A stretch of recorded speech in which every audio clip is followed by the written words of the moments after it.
Bonjour à tous et bienvenue sur Crypto Signal. On va faire une vidéo assez rapide puisque je dois partir à 15 heures. Il est là 14h30. La question du jour étant plus ou moins est-ce qu'on tient la structure, est-ce qu'on tient le support des 94-95 pour aller éventuellement à 107 ou alors est-ce que on se rabat plutôt sous 90, donc le directionnel du moment. Quelles sont les chances d'aller dans un sens ou dans l'autre grâce à une analyse comme d'habitude de technique fondamentale et sentiment. Allez, intro.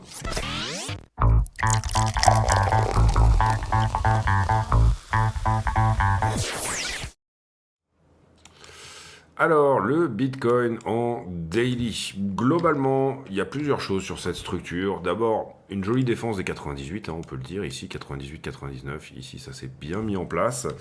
Donc, en même temps, plusieurs possibilités. Soit on fait une figure de retournement ici, en gardant finalement le fond de tendance haussière qui est là-dedans, d'accord, ok. C'est-à-dire, je viens faire un plus haut ici et je viens donc du coup casser la poche de liquidité qui se trouvait éventuellement au-dessus des 100 000 sans nécessairement perdre ce point-là. Soit j'ai besoin de ressourcer, c'est-à-dire faire quelque chose qui s'apparente plutôt à une flat, un flag, appelez ça un petit peu comme vous voulez. J'ai une jolie pulse là, je fais une jolie correction pour ensuite refaire une pulse éventuellement. En tout cas, c'est le scénario que pour le moment on privilégierait par rapport à un double top puisque la tendance de fond est extrêmement haussière. Maintenant, je passe sur le 4 heures. Ce qui est visible en 4 heures, on a plusieurs structures disponibles, on va dire ça comme ça, plusieurs structures notamment chartistes. D'abord, on a toujours la possibilité d'une épaule, tête-épaule inversée ici, qui nous donne la target des 107. Et en même temps, dans tout ce qu'on a eu un petit peu dernièrement, on a eu des choses pas très jolies ces derniers jours, c'est-à-dire notamment cette petite épaule-là qui casse, qui n'arrive pas à se reprendre. Le retest est réussi, on est plus ou moins sur ces zones-là dorénavant. Et puis là, on a une structure également de retournement qui se trouve comme ça, épaule, tête, épaule aussi, pour éventuellement aller un peu plus bas. Les targets de ces deux-là, on en a une qui va donner 93,5 à peu près, dans lequel on sait qu'il y a de la liquidité. On en a une qui va donner légèrement plus bas, à savoir légèrement au-dessus du 90. Je parle bien sûr de cette figure de recouvrement là. J'en ai pas mal parlé sur la chaîne. J'ai posté un tuto sur mon système de trading. Moi, mon système de trading, il est hybride. C'est pas uniquement du chartisme. Parfois, je joue plutôt la prise de liquidité. Donc, une fausse figure chartiste qui casse. Dans un directionnel très fort, je vais jouer du chartisme. Parce que finalement, c'est des choses. Les deux fonctionnent une fois sur deux. Donc, je me donne la possibilité, tout simplement, d'aller dans le bon sens en fonction des niveaux et de la price action, c'est-à-dire la temporalité des niveaux. On descend sur le 15 minutes. Ici, vous voyez, je vous l'ai libellé en 4 heures, étant donné que la structure baissière, qui est celle-ci, on la voit en 4 heures, d'accord. Le niveau sur lequel on est là ne doit pas être perdu en 4 heures. Ce qu'on joue éventuellement là-dedans, c'est un regroupement 4 heures à minima quelque part dans ces zones-là, et pourquoi pas une cassure de la 4 heures. Donc on doit intervenir sur un niveau 4 heures. Pour le moment, on avait un 15 minutes en dessous qui avait très bien réagi hier. Hier, franchement, j'étais chaud patate. Je suis rentré d'ailleurs sur ce niveau, globalement quelque part par là. Ça a super bien fonctionné au départ, et puis finalement on met en place une distribution un petit peu plus importante, etc. On revient attaquer ce niveau une nouvelle fois. On ne le perd pas en 15 minutes. Là, dommage, parce qu'il y avait un très joli momentum ici pour aller vraiment taper finalement les shorts qui sont là, d'accord. On n'y est pas allé, ça se ravise, il y a une très belle défense, aucun problème avec ça. Derrière, c'est tout autant agressif que ça avait été agressif sur la montée à la descente, donc finalement ça remet en compte pas mal de choses. Jolie défense quand même sur le 15 minutes, et là vous voyez qu'actuellement on est en train de le perdre, le 15 minutes, d'accord. Donc dans sa zone ici, c'est brouillé, mais il est globalement d'une certaine manière perdu. Donc on l'efface, on garde le 4 heures en tête, c'est pour ça que je vous ai mis le 4 heures au-dessus, c'est parce qu'on peut faire pas mal de choses en 4 heures, et en 4 heures, j'aurais tendance à dire qu'on peut éventuellement aller visiter le 15 minutes, qui est un petit peu plus bas. À savoir 93,5. Donc personnellement, moi je vais organiser ma position comme ça. Je parle de la position que j'ai ouverte hier, sur laquelle malheureusement j'ai pas réussi à dérisquer. Moi je voulais dérisquer un petit peu plus haut, mais ça n'a pas été fait. J'ai organisé la défense de ma position comme suit, c'est-à-dire continuer à ouvrir finalement du long dans cette zone et profiter d'une réaction. On voit que le niveau 15 minutes dont on avait parlé hier avait quand même très bien réagi, d'accord. Donc je ne serais pas étonné que le niveau 15 minutes dont on parle ici réagit très bien. On peut aller chercher éventuellement d'autres niveaux dans des plus petites TF, mais globalement je trouve que le 15 minutes qui est là, il est très cohérent. J'ai pas énormément de choses en dessous, un petit truc là, mais c'est pas foufou. Ouais, un petit truc là, qui touche 2-3 fois. Il y a une petite correction là-dedans, pourquoi pas, 94,3. De toute façon, on serait quand même en position. Pour le moment, on joue du long, on joue pas une position trop énorme, et même si du coup, si on vient la défendre, on vient bien sûr à l'augmenter petit à petit. Pour moi, le truc le plus intéressant, ça reste quand même de venir sous les 90, d'accord. La grosse position, on l'ouvrira là. Voilà, pour moi ici, c'est vraiment une entrée 4 heures, c'est pas une entrée daily. Donc du coup, j'aurais tendance à jouer plutôt de la petite position. Voilà pour BTC, on reviendra en fin de vidéo faire la conclue de cette vidéo sur BTC. Ether, Bitcoin, bon bah finalement, on est à peu près à la target ici de recoupement qu'on s'était à peu près donné. Je parle de l'épaule tête-épaule ici qui est en bas et qui nous a donné un directionnel plutôt pas mal. Sur Ether contre Bitcoin, moi je trouve qu'Ether fait un peu du surplace en ce moment, il déçoit un petit peu, moi je le voyais plus pousser plus fort, bon bah il temporise un petit peu comme BTC, désormais c'est devenu une grosse cape aussi, hein, donc du coup voilà. Si on casse en revanche la rouge là, si on arrive à la péter, et pour le moment c'est plutôt pas trop mal parti au sens où on fait une petite correction, c'est pas un rejet violent comme on a pu avoir ici, d'accord, c'est plutôt une petite correction juste en dessous, donc ça présage peut-être que on s'apprête à le casser. Si on casse la rouge, c'est direction la jaune, d'accord, mais on est là ici, ça voudrait dire on renverse la structure daily sur Ether contre Bitcoin. Donc casser ça, d'accord, donc casser ça, donc renverser la structure daily. Et si on cache la jaune, on renverse la structure weekly, là. D'accord, ça c'est une structure weekly, là pour le coup, je pourrais vous le montrer en weekly. Globalement, c'est assez évident. D'accord, en weekly, le dernier plus haut, il était là. Le moment où avec un plus haut je viens le casser, c'est là, la structure de retournement, elle se ferait là-dedans. Pour le moment, on a une jolie structure de retournement 4 heures. Potentiellement, si on pète la rouge, quelque chose en daily qui se met en place. Et c'est tout, d'accord. Donc sur Ether BTC, ça manque encore de confirmation. Il avait tellement dévissé. Il avait performé, hein, c'était pas trop un problème. Mais c'était pas perdre de l'argent que de passer en Ether. Mais il avait moins performé que Bitcoin. Donc passer du coup de l'Ether en BTC n'était pas... passer du BTC en Ether n'était pas un bon calcul. Personnellement, je l'ai fait à un moment donné, donc je m'en mords un petit peu les doigts. Derrière, sur Ether contre le dollar, attention, petite montée en biseau, un peu larvée, il n'y a pas grand-chose d'agressif là-dedans. Bon, cela dit, 4004, on peut y aller de manière larvée comme ça. Je trouve que ça ralentit pas mal. Là, on est en daily, donc c'est un peu large. On a un joli support 4 heures, duquel on n'est pas loin. Encore une fois, on peut faire pas mal de choses en 4 heures, donc pourquoi pas passer sous la structure ici, venir prendre un petit peu de liquidité qui se passe en dessous pour ensuite finalement nous donner quelque chose de plus sympa. Globalement, biseau 1, 2, 3, 4 et peut-être une petite 5, d'accord. Attention, si on perd le biseau, pour le coup, c'est retour en vague 2, donc sous les 3300 $ et peut-être retour en bas de la figure, à savoir sous les 3000 $, ce qui voudrait dire Ether reprendra beaucoup d'air avant éventuellement de repartir à 6-7 000 et ça donnera des portes d'entrée. Donc pourquoi pas. C'est pas pour le moment ce qui se profile, en tout cas c'est pas ce qu'on voit. On perd pas l'accumulation, le 4 heures ici tient bien, il y a des fortes chances ici on a un niveau plus une trend qu'il nous donne encore une poussée quand même. La question c'est jusqu'où et la question c'est derrière ne surtout pas perdre ça, faire quelque chose qui accélère en momentum, je le dis souvent, c'est ça qu'on veut voir. L'alcoin dominance, bon, ben rien de spécial par rapport à hier, elle a bien cassé ses 24-26%, grosse rotation mid-cap en ce moment, on le voit sur des choses comme Chainlink, Tron, des grosses caps, hein, bon, on l'avait vu sur XRP, on en avait déjà parlé, des choses qui commencent quand même à pousser très très fort, malgré leur grosse capitulation aussi, hein, elles ont bien capitulé d'ailleurs, ça marche bien. Capitulé. Ce que je vois sur les alts, en tout cas, c'est une accélération du momentum pour le coup, contrairement à... Bon, là, on regarde de la dominance, mais si on regarde l'Ether dominance, c'est pas non plus extrêmement glorieux. Hein. Tac, 12,87, vous voyez. Donc Ether ne profite pas trop. Il a profité un peu en prix à un moment donné. Mais je trouve qu'Ether ne profite pas excessivement. Alors attention, Ether, il y a des afflux ETF qui commencent à être vraiment bien, etc. C'est une monnaie déflationniste, etc. Maintenant, il y a une forme de pression vendeuse dessus. Il y a des gens qui prennent profit.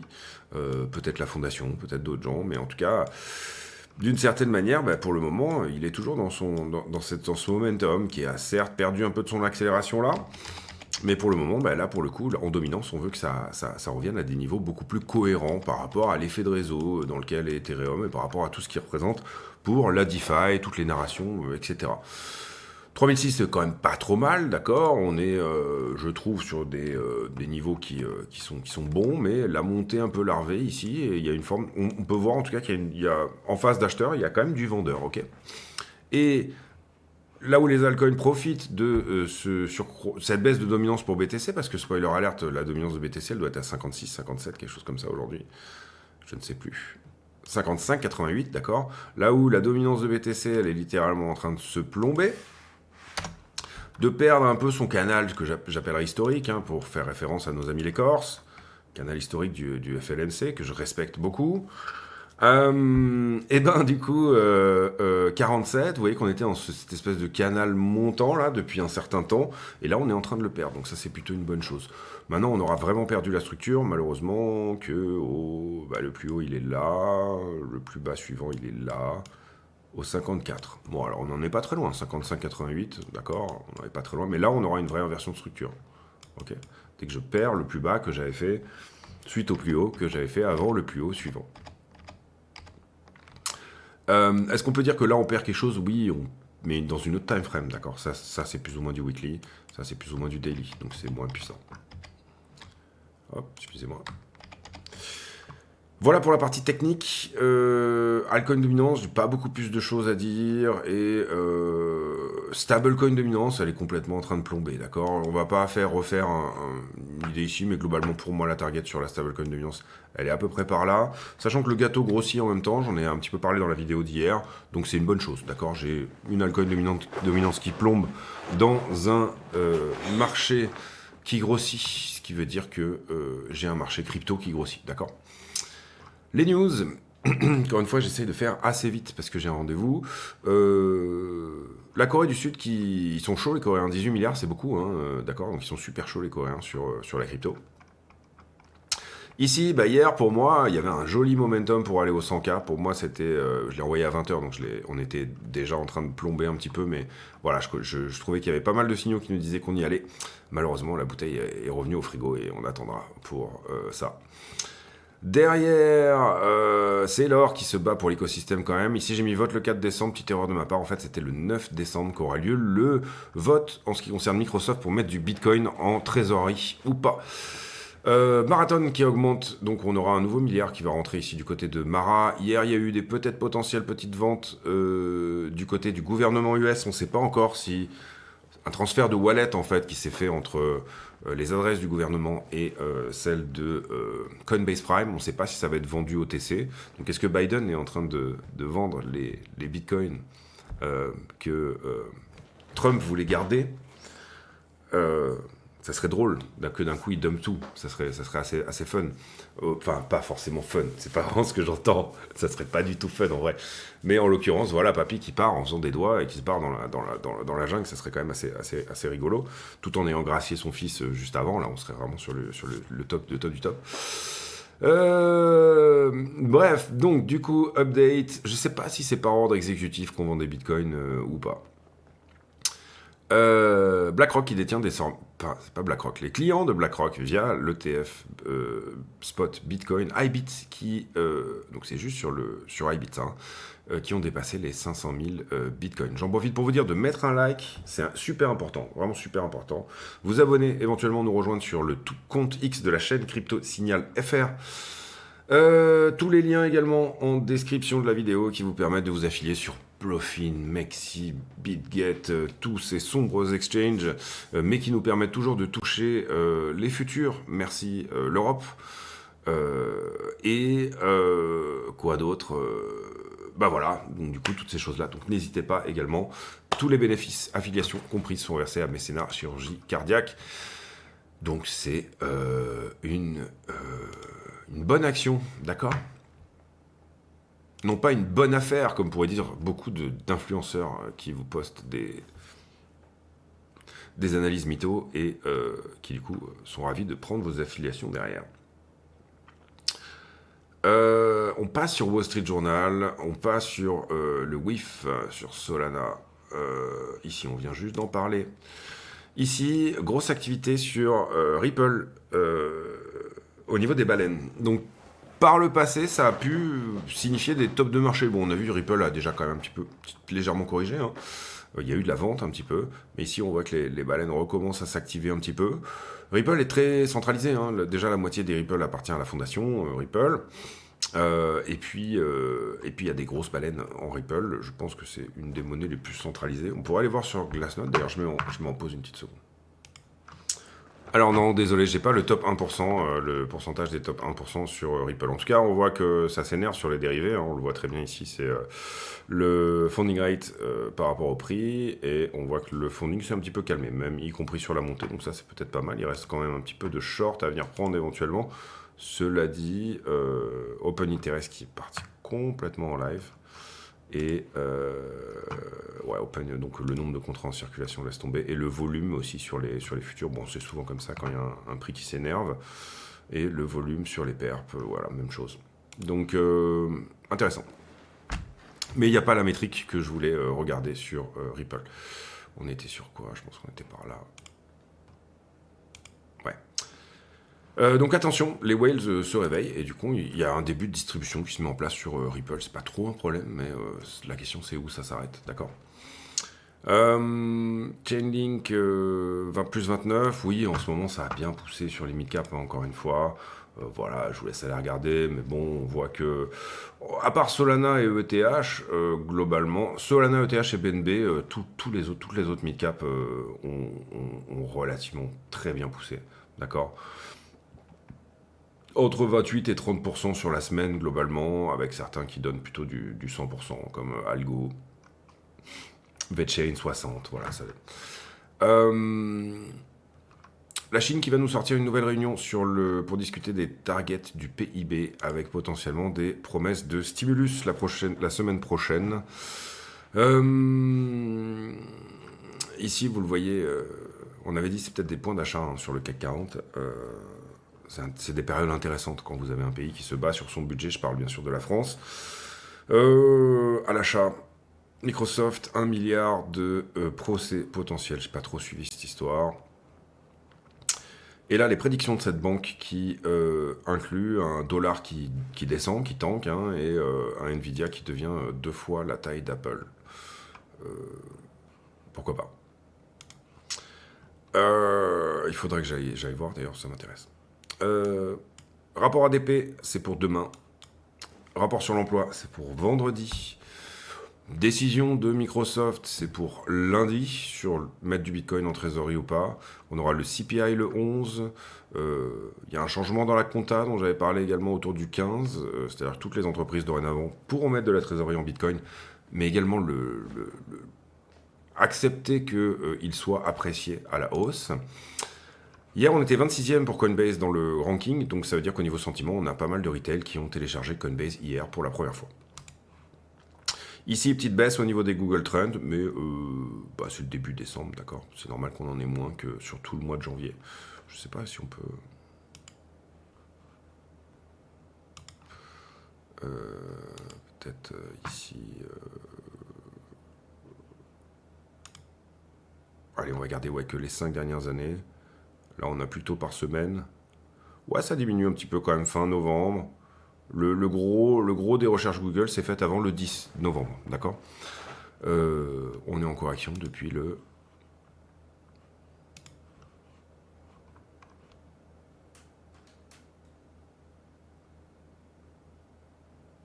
Ouais, typiquement, depuis qu'on larve la montée, ça s'est un petit peu calmé sur les recherches. C'est intéressant de voir que les gens sont quand même assez conditionnés au prix. On a fait le tour sur le fondamental, on va sur les liquidations. Globalement, ce qui est une nouvelle fois intéressant, mais ça fait 2-3 jours que c'est comme ça, 438 millions de liquidations pour... finalement, à peine 111 millions, donc le quart sur Bitcoin et Ethereum. D'habitude, c'est plutôt la moitié. C'est ça. La map est un peu de toutes les couleurs, enfin elle est plutôt verte, hein, on a liquidé plutôt du long, vous le voyez 261 contre 177, et globalement c'est XRP qui est devant, c'est Ripple qui est devant, et avec Others, donc les tout petits coins, les microcap plus Ripple, sont en fait finalement dans les plus grosses liquidations, je vais y arriver. Carnet d'ordre, pas grand chose de nouveau. J'ai un petit peu des ordres qui sont faxés depuis qu'on a fait cette petite descente à 91, mais là je suis en 4 heures. Pourquoi? Je ne sais pas. Du coup, ça me fausse un petit peu tout. Hop. Ouais, pas beaucoup d'ordres avant 90, hein, sincèrement, à la baisse. Et à la vente, un peu plus d'ordres. Mais ça, c'est pas non plus. Ça va pas extrêmement forcé. J'ai un petit peu des nouveaux ordres qui sont apparus au niveau des 98, qui n'étaient pas là auparavant, d'accord? Sinon, c'est à peu près les mêmes ordres qu'avant. J'en ai même plutôt qui ont disparu ici, sur cette zone-là.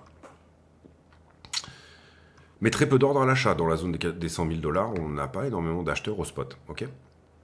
Personnellement, moi, je trouve que. On va en parler après. Alors ici, en fait, j'ai déjà fait la vidéo, mais ça a foiré au milieu. Donc ici, on avait un niveau de longue à venir chercher là. Désormais, c'est chose faite, d'accord? Ça, c'était rouge. Et on l'a pris.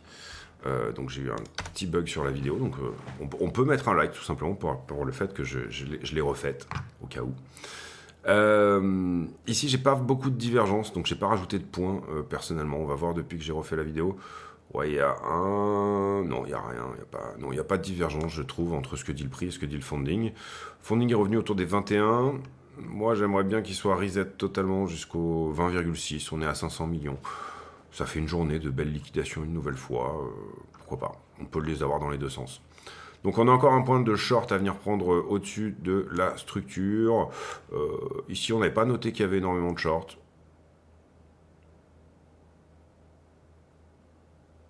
Alors qu'il y a une augmentation du prix et un petit quelque chose quand même. Il y a un tout petit quelque chose vite fait là. Ok, là j'ai un peu une divergence. On va le mettre comme ça. Ouais.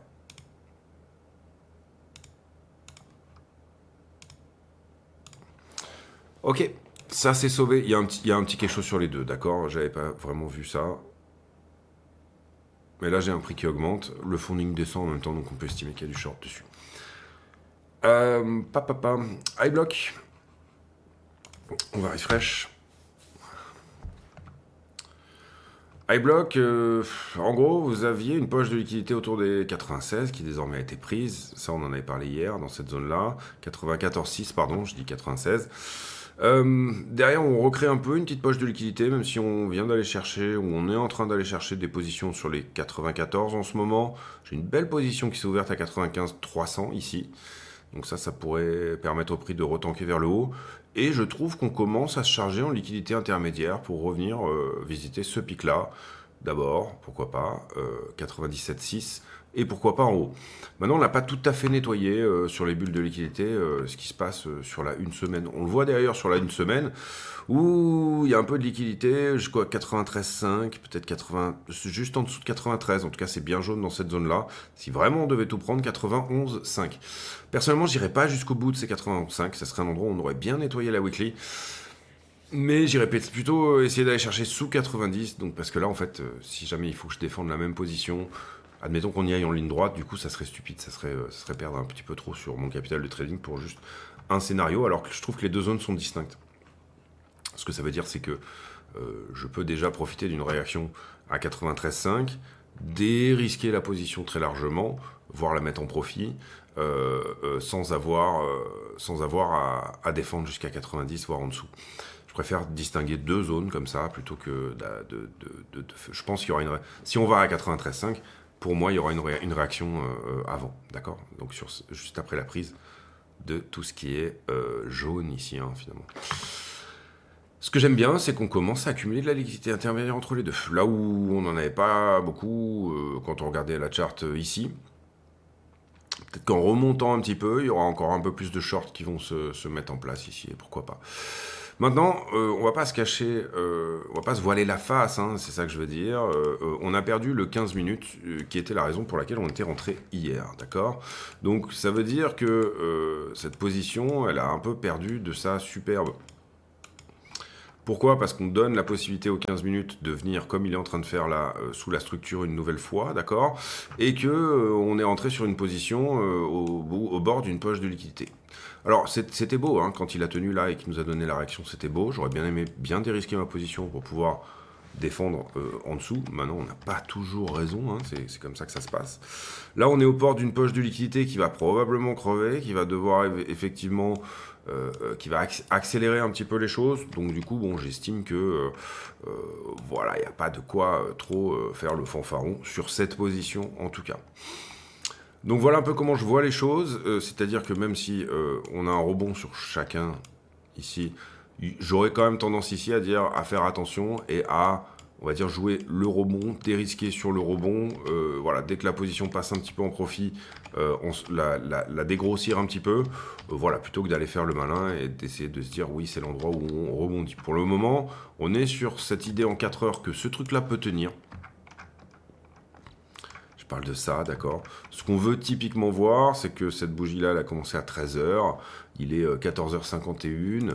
Moi, ce que j'aimerais bien voir, c'est que à 17h, c'est ça, à 17h, on voit exactement une mèche comme celle-ci, ici, d'accord. Ce qu'on veut voir, c'est une mèche en 4 heures, une grosse mèche comme ça, une prise de liquidité. Typiquement, également, ce qu'on avait vu là, malheureusement, la défense n'a pas tenu, d'accord. On est vraiment sur un momentum assez vendeur. On le voit même si... on zoome énormément, et après il va falloir que j'y aille vraiment. Si on zoome énormément, depuis qu'on a fait ça, d'accord, on a quand même ce sentiment que tout ce qui descend est assez impulsif, et tout ce qui ne descend pas reste assez correctif. Donc on va attendre que ça se termine, mais en 1 minute, on voit que le prix a quand même vachement envie et besoin d'aller chercher un truc, et ça d'une manière quand même assez agressive. Que ça soit en liquidité, ou que ça soit de la vente, hein, tout simplement, des gens qui se disent, bon ok, moi je vends. Voilà un peu l'idée.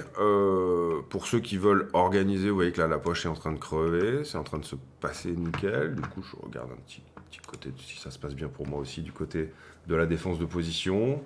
Apparemment, c'est le cas. Je regarde juste un petit truc. Est-ce que mon prix... Non, on est bien. On est très très bien, nickel. Bon.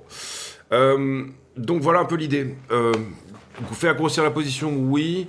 Le contexte est quand même relativement... changeant, et pour le coup on va dire que les confirmations c'est tenir le 4 heures et péter les deux distributions qui sont là dans un premier temps, hein, déjà, d'accord, les péter même par le côté, hein, ce que je veux dire, les péter par le côté, c'est latéraliser pour venir casser ça et casser ça. J'ai un momentum distributif qui s'accélère.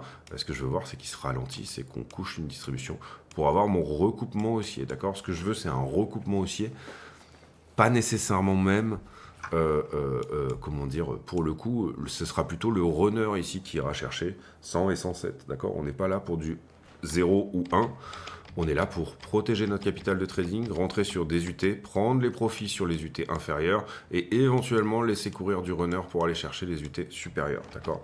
On n'insulte pas la structure. Je vous laisse là-dessus, j'espère que cette vidéo vous a plu. Si c'est le cas, n'hésitez pas à le dire. J'ai pour habitude en fin de vidéo de poser une question à la con, c'est-à-dire une question qui n'a rien à voir avec le prix du Bitcoin, mais qui nous permet de converser de choses et d'autres.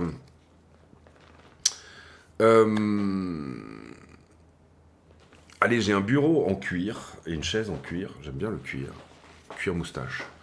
Et du coup, voilà, est-ce que vous avez ce magnifique lait de soin? Je n'ai aucune idée de ce que pourrait être une question du jour à la con, sympa.